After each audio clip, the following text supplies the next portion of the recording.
Patricia Mejía. Ella es candidata a diputada por Lima con el número 15 de Renovación Popular. Patricia, ¿cómo estás? Buenas noches. Buenas noches, Pancho, y buenas noches, tribu. Gracias por la oportunidad. ¿Pati para los amigos o Patricia o cómo te dicen?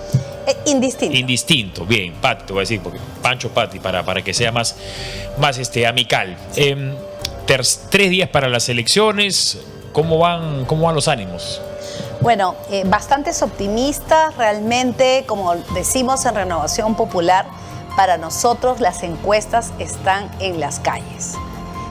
Rafael está viajando todos los días por todo el Perú y en mi caso, como soy candidata a Lima Metropolitana, me estoy desplazando a los distintos distritos de Lima Metropolitana, incluso en esta semana. Es más, sería bueno transmitir, ¿no? Antes de esta semana yo tenía mis modelos de cédula de votación para enseñar a la gente a votar en calles. Importantísimo porque es un poco complicada la cédula y el tamaño. Nuestra cédula. Y algunos la aceptaban, otros no, gracias todavía. ¿Por qué? ¿No querían aprender a votar? No, todavía, como que sentían que la elección no estaba muy cerca. Pero la gente está en negación, creo, ¿no? Hasta la semana pasada. Ya. Pero esta semana ha sido una cosa, ¿qué te puedo decir? 7.000 cédulas de votación en 2 días. Caramba. He llevado más o menos en 3 distritos. ¿Y la gente sabe votar? Ahora la gente no. Lamentablemente hay muchos que todavía no identifican las 5 columnas y si van a marcar en el símbolo del partido o si van a marcar en el cuadrado blanco, claro, si van a marcar en el símbolo del partido o en la cara, en el rostro del candidato, o si marcan en ambos y luego qué hacen con los cuadrados en blanco. Pero lo que te quiero decir, en mis cédulas de votación obviamente yo les pongo el rostro de Rafael López Aliaga para que inmediatamente lo identifiquen en una de las caras y ahí les explico que también es R. ¿Y esto por qué? Porque hasta de repente unas semanas atrás algunos creían que la cédula iban a encontrar el Porky. ¿Ya? Ah, el chanchito. Sí, porque Porky, claro. Porky, ¿y dónde está el Porky en la cédula? Entonces ha sido toda una labor de explicarles que en la cédula no va a estar el Porky, sino la R. Bueno, esa es una información importante para Rafael. Tal vez debería pensar en cambiar el logo, poner un chanchito, ¿no? Es que el logo de Renovación nunca ha sido el Porky, siempre ha sido la R, y más bien estamos buscando que cada vez más personas, por último, si no la reconocen como Renovación Popular, la reconozcan como la R de Rafael, la relacionen con el nombre de Rafael. Sí, y acá aparte sale su cara, ¿no? Entonces eso es importante. Creo que el error que tú comentas efectivamente es el más habitual. Vamos a hacer un poquito de pedagogía, no proselitistas, sino en general, para que no me acusen de ahí. Pero bueno, el error común suele ser que la gente, tanto en senador nacional como regional o diputado, imagínate que quieres marcar, a ver, no quiero favorecerle un partido, vamos al primero, ya, para que no me acusen de nada. En presidente, a ver. Venceremos. Si quieres marcar este partido, tienes que marcar el símbolo. Al costado hay 2 cuadraditos que son para marcar el voto preferencial en caso quisieras hacerlo. En senadores. En senadores. No, pero vámonos primero si vamos a hacer un poco de pedagogía. A presidente y vicepresidente. Claro, de paso que soy docente, porque después me gustaría hablar de la educación, que es uno de mis temas fuertes de campaña. Si nos vamos a presidente y vicepresidente, tenemos... puedes marcar el símbolo y o la cara del candidato. Eso hay que dejarlo claro, no es los dos. Puede ser los dos. Hoy día veía una señora de la OMPE que decía, puedes marcar uno, el otro o los dos. Bueno, en todo caso que la OMPE lo deje bien claro. Sí. Porque hasta la semana pasada la OMPE decía uno de los dos. Uno de los dos. Ese es el problema. La OMPE no está haciendo su chamba. Entonces, por ejemplo, lo que está diciendo Renovación es las R's. Las R's. En las 5 columnas, las R's. Claro. Marca con aspo, con cruz, las R's. O sea, primero empieza marcando la R en las 5 columnas. Luego nos vamos al voto preferencial. Ese es otro tema. Porque, como bien mencionabas, en la segunda columna tenemos Senado Nacional con 2 cuadrículas. Senado regional, 1 cuadrícula. Pero vamos a ponernos en la primera cuadrícula, Senado Nacional. ¿Qué hacemos con un candidato que tiene el número 15? Senado Nacional y hay 2 cuadrículas. Claro, entonces la gente piensa que es 1 y 5. y 5, y chau, Pablito Guaralino. Claro. Porque Pablito Guaralino es el Guaralino, es el candidato 15 al Senado de Renovación Popular, ¿no? Entonces, chau, entra el 1 y entra el 5. Claro, hay que poner el número completo en un solo cuadrito. Es otro tema. A partir del 12 en adelante tienen que entender que en un solo cuadrado. Luego nos vamos a Senado Nacional. Sucede que yo he visto las carencias de la educación pública desde la casa. ¿Dónde vivías de niña? Mis papás tenían la escuela donde trabajaban, que era en Payasca, en Ancash, en Cabana. Luego ellos vienen a Lima, como todo inmigrante, buscando un futuro mejor para sus hijos, pero siguieron enseñando en colegios públicos de Lima, y los mismos, carpetas rotas, lunas rotas, ¿no? Condiciones bibliotecas que prácticamente no existían, recursos para los profesores que no les permitían preparar bien sus clases. En aquellas épocas, incluso, como en muchos colegios de la Sierra Rural del Perú, 2 millones de escolares, no había internet en aquel entonces y ahora no la sigue habiendo, ¿no? Yo siempre digo, entonces, este es un compromiso con mi madre, que era profesora de lengua y literatura. Siempre me decía: Patricia, donde quiera que estés, trabaja por mejorar la educación pública. Luego paso a ser profesora en la Universidad San Marcos. Yo enseño yo enseño la maestría en Economía y Finanzas en San Marcos. Yo soy economista. Además, he trabajado más de 15 años consecutivos en la Bolsa de Valores de Lima, entonces en una entidad, una corporación privada. Entonces yo tengo muy bien el tema de las finanzas, y además me formé en la Universidad Nacional Agraria de La Molina, una universidad nacional de mucho prestigio. Entonces conozco también la realidad de la educación universitaria estatal y sus carencias. La verdad que para mí me fue súper difícil conseguir una práctica profesional en economía, siendo de la agraria. Tuve la suerte que mi profesora de finanzas corporativas trabajaba en la SMB, la superintendencia supervisora de la Bolsa de Valores, y ella me recomendó, porque las prácticas estaban dadas para chicos de la Pacífico, chicos de la Católica, de ULIMA. Entonces sesgaban, mira, siendo la SMB una entidad pública, sesgaba la posibilidad a estudiar, ¿no? Pero bueno, tuve la oportunidad, me abrí camino, llegué a estar en la misma bolsa. Entonces, yo quiero devolver desde mi trabajo en el Congreso esos impuestos de distintos peruanos que apostaron por la educación pública, por ejemplo, mi universidad, y lo estoy haciendo ya con mi docencia.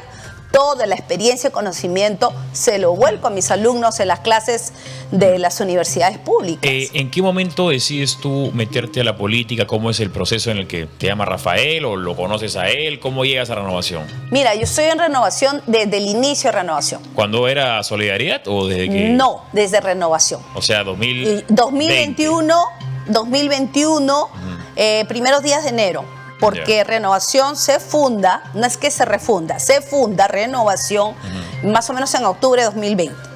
Entonces, ese año iba a ser un año de elecciones, y yo soy de la mentalidad del respeto a los derechos y a las libertades de las personas, de las empresas, el libre mercado, sin abusos de ningún tipo, ni de las empresas ni de los consumidores, porque hay algunos consumidores que también abusan de las empresas. Entonces, libertad de mercado, pero no libertinaje.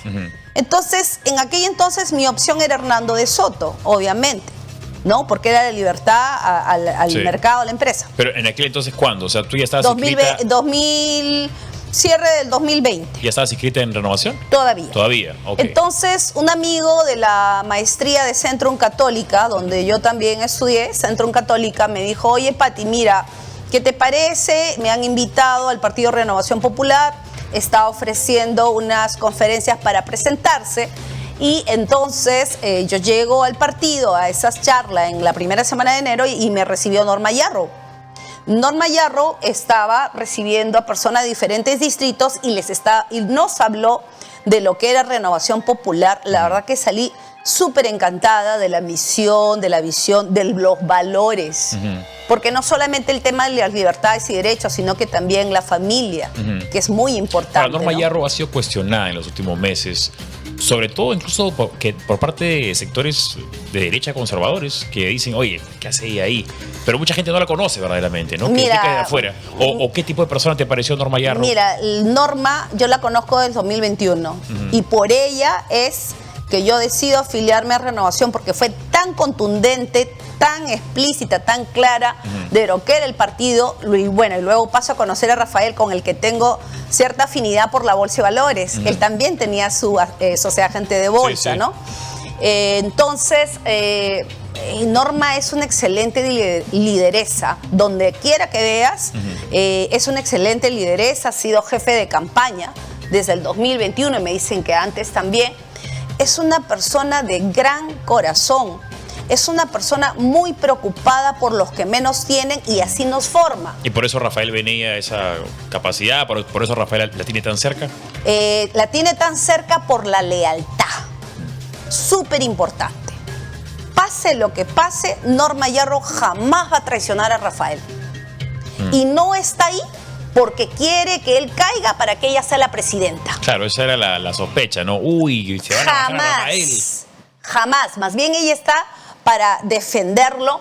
Y yo voy a cometer una infidencia, pero me permito hacerlo porque yo estoy en Renovación desde el inicio. Si Norma Yarro se va temporalmente de Renovación, es porque Montoya quería ser el presidente del partido, mientras Rafael estaba en un retiro espiritual. Y estaba tramando un tema con... ¿Quería ser presidente del partido o el vocero de la bancada? Por ahí venía. Pero este tema ya lo estaban conversando con el secretario general de aquella entonces, que ingresó incluso porque Norma decía, vamos a ayudar al secretario general que está yendo al Parlamento andino, el que le decían el ministro Chauchilla de Toledo, ¿no? Entonces, entraron en una conversación ellos, mientras Rafael estaba en un retiro espiritual, para reponerse de este sentimiento que él tenía, que se perdió los votos en el 2021 en la presidencia y que no quedó bien claro, que incluso un Pedro Castillo, que no aparecía en las encuestas de Ipsos en la última semana, y luego, qué casualidad, se vuelve a repetir la historia, ¿no? Y luego es el ganador. Entonces, habíamos hecho una campaña muy intensa, más o menos de 3 meses o 2, súper intensa, súper cansada. Rafael se va de retiro espiritual totalmente incomunicado y ahí comienzan los temas, las pugnas a poder, en mi opinión, y Norma identificó que estaba viendo esta amenaza hacia Rafael, ¿no? Con Montoya y el señor Pacheco. Estaban pretendiendo cambiar los estatutos del partido mientras Rafael no estaba, y Norma toma conocimiento de esta situación y definitivamente se pone fuerte como para defender los estatutos y esperar a que Rafael regrese a Lima. Rafael estaba en el norte, retiro. Y en estas circunstancias se da la pugna, ¿no? Y Norma prefiere retirarse temporalmente del partido. Y antes de hacerlo con mucho dolor de corazón, porque Norma es desde solidaridad, ¿no? Y Norma es amiga de Rafael de toda la vida, de la infancia, desde niña, ¿no? No ocurre lo mismo con Montoya. Montoya se acerca al partido para postular, para tener una bancada. ¿Y fue el más votado? Bueno, pues porque se le mostraba a la población que era la persona idónea, que iba a ayudar con el tema de la seguridad del país. Y lo mismo, pues, con el secretario general de aquel entonces, Pacheco. No, es más, Pacheco aparecía con su bastón, he sobrevivido el COVID, ayúdeme con los votos, muchas gracias Normita por ayudarme que voten por el número 1 en Parlamento Andino. Y después, ¿qué salió? Entonces... ¿Tú fuiste candidata hace 5 años? Yo fui candidata, no, yo luego postulo, ya Norma me propone a Rafael para postular como regidora. Soy regidora en licencia, o sea, ya he participado de una, digamos, contienda electoral, pero después, para el 2022. ¿no? Entonces, ¿por qué cuento esta historia? Porque yo he estado ahí en estos momentos y yo conozco de la gran lealtad de Norma Yarro, de la gran lealtad, del gran corazón. ¿Y por qué digo gran corazón? Cuando ya habíamos perdido las elecciones en 2021, tiempos de COVID, igualmente Rafael y Norma, a todo su equipo de campaña, por favor, a recoger víveres y a llevarlos a los cerros, a las ollitas comunes, incluso en tiempos que no había vacuna.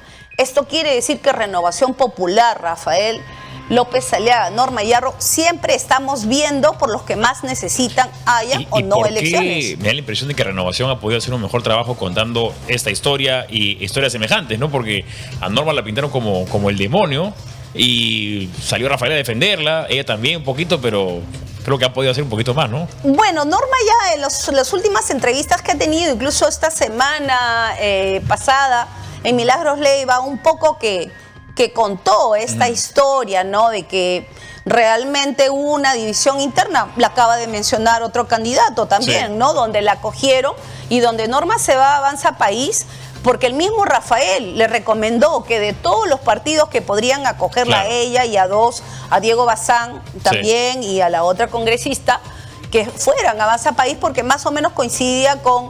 Había algunas semejanzas. Semejanzas con el ideario, el plan de gobierno, ¿no? ¿Qué cosa aportarías tú, con toda la experiencia que has contado, como economista, en la bolsa de valores y tu pasión además por la docencia? ¿Qué cosa aportarías tú a la Cámara de Diputados? Mira, principalmente yo ya sé de fiscalización y yo ya sé de proyectos de ley.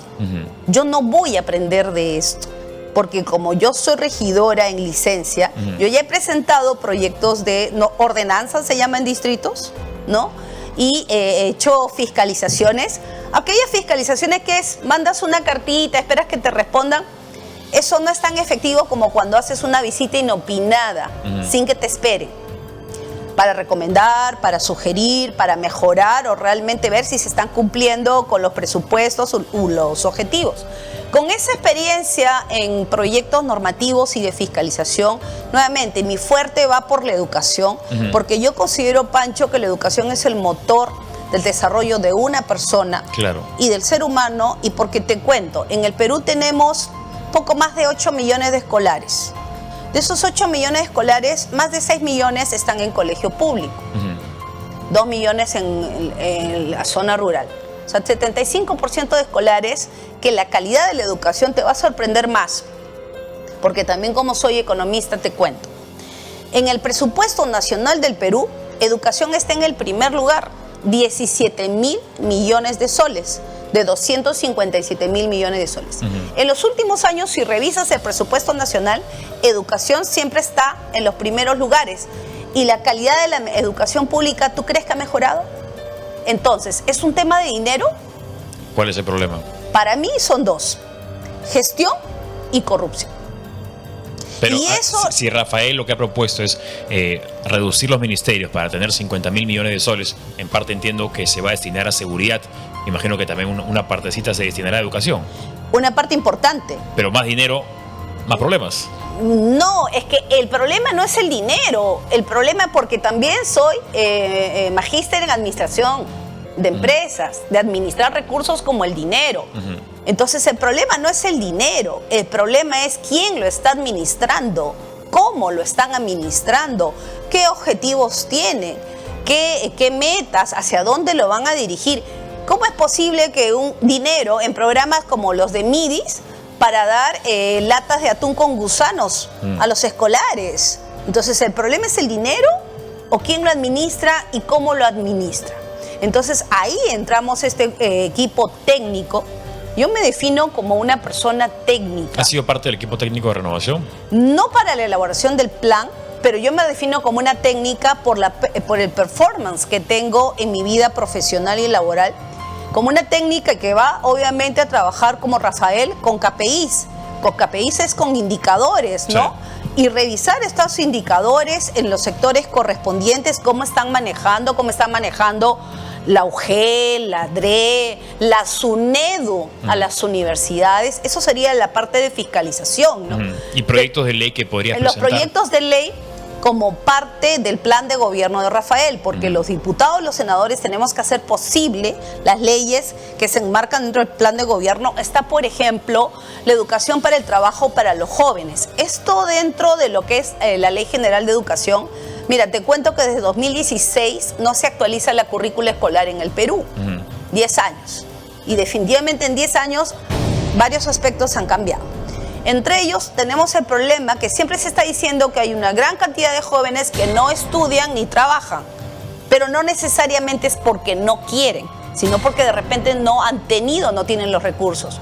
Si regresamos o dotamos a todos los colegios de una educación para el trabajo en todo secundaria, para que puedan estudiar, por ejemplo, marketing digital, barbería, gastronomía, calzados, carteras, ¿qué haces con estos jóvenes? ¿Recuerdas que te he dicho 6 millones de escolares? Sí. Salen a emprender a la edad de 18 años, a generar sus propios ingresos hasta que decidan ya estudiar de repente algo técnico universitario, y el que no desee emprender, pero le das el recurso en toda la secundaria, ¿no? ¿Pero quieres dárselo como parte de la currícula o como algo extracurricular? Como parte de la currícula. ¿Pero qué? O sea, enseñar estos cursos de marketing digital, es barbería... que, Pancho, ya lo sabía. Es más, siguen habiendo en algunos colegios grandes unidades como parte de la currícula, la educación técnica, y también hay otra modalidad de educación, fíjate que no se difunde mucho, no lo difunde mucho el Minedu, la alternancia. Por ejemplo, la alternancia, y eso es otra de las propuestas que quiere potenciar Rafael, para aquellos escolares de zonas rurales que ayudan a sus papás de repente en las tareas en el campo, ¿no? Entonces, ¿qué pasa? La alternancia, estos escolares van unos días al campo y otros días a la escuela, que además está alejada. Entonces se equipara como parte de la evaluación de estos escolares las prácticas que hacen en el campo para ayudar a sus papás. Esto ya existe en el Perú. Lo que pasa es que no se difunde, no se potencia, no se les dota de calidad. Entonces la educación técnico-productiva, la educación para el trabajo, Pancho, ya existía en el Perú, se ha dejado atrás. Entonces, y no solamente escuelas nacionales, te cuento que en el colegio de mis hijos, el Lima High School, había este tipo de enseñanza y tenían los ambientes. Es un colegio privado, bastante, digamos, conocido porque fue uno de los primeros bilingües del Perú. Y ya existía, entonces esto no es solo para los públicos. Ahora, una de las mayores preocupaciones de la población es seguridad y luego también la crisis política. ¿Qué cosa podrías tú contribuir en la Cámara de Diputados para tratar de solucionar el problema en que nos encontramos? Nuevamente, pero alejado de educación, me refiero. Sí, ¿no? claro, los proyectos de ley de la Cámara de Diputados tienen que ir en el marco del plan de gobierno de nuestro presidente. Entonces, Rafael ha sido claro en el tema de seguridad ciudadana, ¿no? Sus frentes muy directos. Lo primero, potenciar todo lo que es investigación. Investigación, como era antes la policía, que tenía sus unidades de investigación. Dotar también, entonces, si es que va a tener que haber una reforma legal para potenciar la investigación a nivel de la policía, se tendría que plantear ese proyecto, ¿no? Porque el tema de la tecnología, bueno, eso ya lo vería el Ejecutivo, ¿no? Pero vamos por el lado de la investigación. Vamos por el lado también que, si bien es cierto es el Ejecutivo, las cárceles en zonas inhóspitas, alejadas de la ciudad, vamos también a la deportación de los extranjeros que hasta el 28 de julio no hayan regularizado su situación legal en el Perú. Si para eso va a tener que haber un proyecto de ley, y dejemos claro a los ciudadanos que nos están viendo, los diputados, porque esa es otra pregunta que me hacen en Calla, los diputados presentamos los proyectos de ley. Claro, hay gente que te pide, dame de comer, no dame trabajo, dame plata. Los senadores son los que revisan los proyectos de ley. Dejemos claro cuál es la diferencia entre un senador y un diputado. El diputado va a presentar el proyecto de ley o de modificación de una ley. Y la Cámara de Senadores es quien lo va a revisar y lo va a modificar o va a hacer todas las enmiendas. Entonces, esas son las dos grandes diferencias. Y por supuesto lo que acabas de mencionar, Pancho, ¿no? Un diputado, un senador, llámese un congresista, no ejecuta un presupuesto. Si me dice, constrúyeme 1000 colegios, no lo hace un congresista. Lamentablemente hay mucha gente que no conoce bien cuáles son las funciones parlamentarias. Cuando has caminado por las calles de Lima, para hacer la campaña política, por supuesto, ¿qué cosa es lo que te pide la gente? Indistintamente si sea responsabilidad o no de la Cámara de Diputados. Igual tú le puedes transmitir eso a Rafael, ¿no? Sí, lo primero que piden, lo primero, y es indiscutible, seguridad. Seguridad. Sí, la gente realmente ya quiere que de una vez se acabe con el tema del sicariato, de la extorsión, con el tema también obviamente de las muertes. Entonces, lo primero que piden, pero definitivamente el tema de educación, cuando yo les digo yo voy a ver educación, inmediatamente me dicen estamos contigo. Increíblemente, hasta de repente en lugares donde de repente puedes decir de que tienen una educación privada, todos se solidarizan con el tema de educación. Yo creo que las prioridades en el Perú son, en primer lugar, seguridad, y luego a la par, educación con salud, Pancho. Los 3 pilares, y son los 3 pilares... Porque además están relacionados de cierta manera, pues, ¿no? Claro, y además son los 3 pilares más indispensables para una persona, para una familia, y que definitivamente Rafael los tiene bien enfocado en su plan de gobierno. En tema de educación, he escuchado a candidatos, sobre todo presidenciales, decir, vamos a poner quechua obligatorio, inglés obligatorio también, ¿no? Y quieren aumentar la cantidad de cursos que hay, bajo la suposición de que más cantidad de cursos, más comprensión va a tener el alumno. ¿Qué opinas tú al respecto? No necesariamente es cantidad, sino calidad de cursos, pero así como tú coincides seguramente conmigo en que es importante que todos los escolares del Perú sean hábiles en lo que es el manejo del Internet como para aprendizaje e investigación, lo que es la educación digital, también pues el dominio de los idiomas, y más allá del tema de inglés, estemos hablando del chino también. Ya pensando en un futuro cercano. No, Rafael ha propuesto que definitivamente lo que se va a buscar es que no solamente hábiles en inglés, sino también la enseñanza de chino, ¿no? Y por supuesto el respeto a las lenguas originarias, ¿no? Sumamente importante, ¿no? Sí.